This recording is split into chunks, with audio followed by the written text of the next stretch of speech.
Саламатсыздар ма оқушылар? Бүгін біз жаңа сабақпен танысамыз. Жаңа сабағымыздың тақырыбы химиялық формула, салыстырмалы молекулалық масса.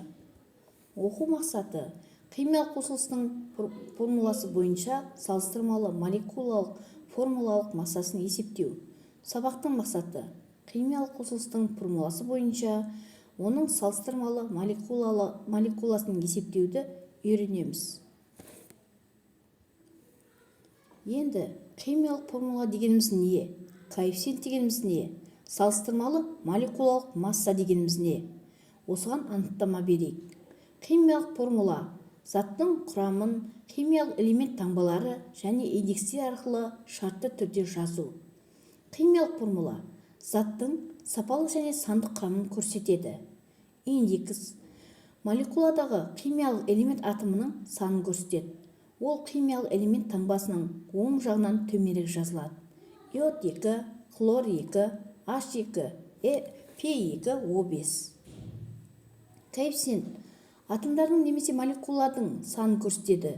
Ол химиялық элемент таңбасының немесе химиялық формулалардың алдына жазылады.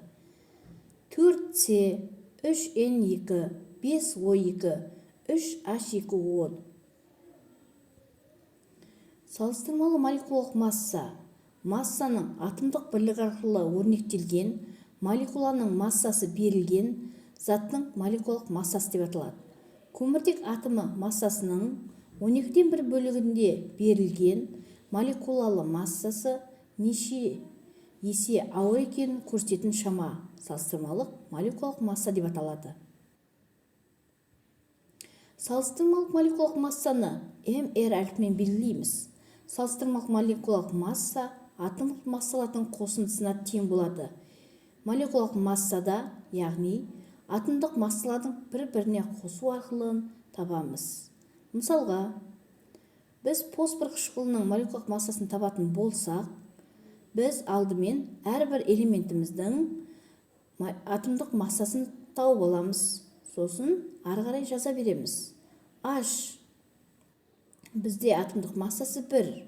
Осыны 3 деген индекске көбейтеміз. Және де осыған фосфордың атомдық массасын әкеліп қосамыз. Яғни 1, 3 көбейту 1, қосу 31. Және оған әкеліп оттектің индекспен көбейтіндісіндегі атомдық массасын қосамыз. Нәтижесінде фосфор қышқылының молекулалық массасының мәні шығады. Енді ары қарай біз сабағымыз бойынша тапсырмаларымызды орындайық. Бізде заттар берілген: күкірт қышқылы, магний оксиді, кремний қышқылы беріліп тұр. Және де осыған мәндері беріліп тұр екінші қапталымызда.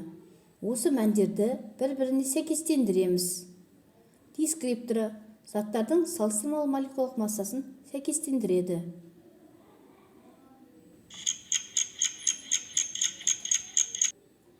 Жарайсыңдар балалар, дұрыс айтасыңдар.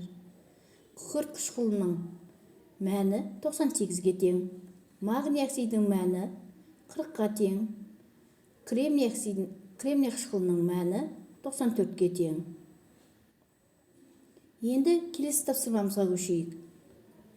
Екінші тапсырмамыз: мына заттардың көміртектің 1 атомы мен оттектің 2 атомнан тұратын көмір қышқыл газының және де 1 атом азот пен 3 атом сутектен тұратын аммиак молекуласының химиялық формуласын құрастырып, салыстырмалы молекулалық массасын есептеңдер.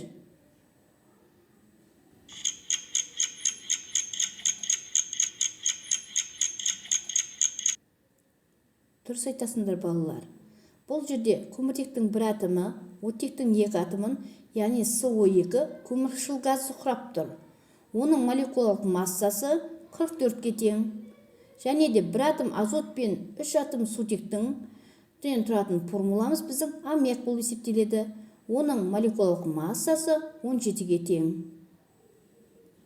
Біздің келесі тапсырмамыз: төменде берілген қосылыстардың молекулалық массаларының арту реті бойынша орналастырамыз.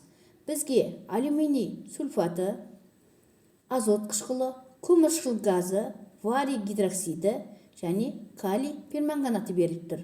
осы заттардың молекулалық массасын таба отырып өсу ретімен орналастырамыз.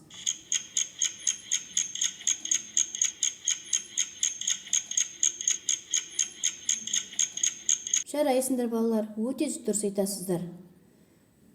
Бірінші бізде көмірқышқыл газы мәні 44-ге тең, екінші азот қышқылы мәні 63-ге тең, үшінші алюминий сульфаты мәні 150-ге тең, калий перманганаты мәні 158-ге тең, барий гидроксиді мәні 171-ге тең.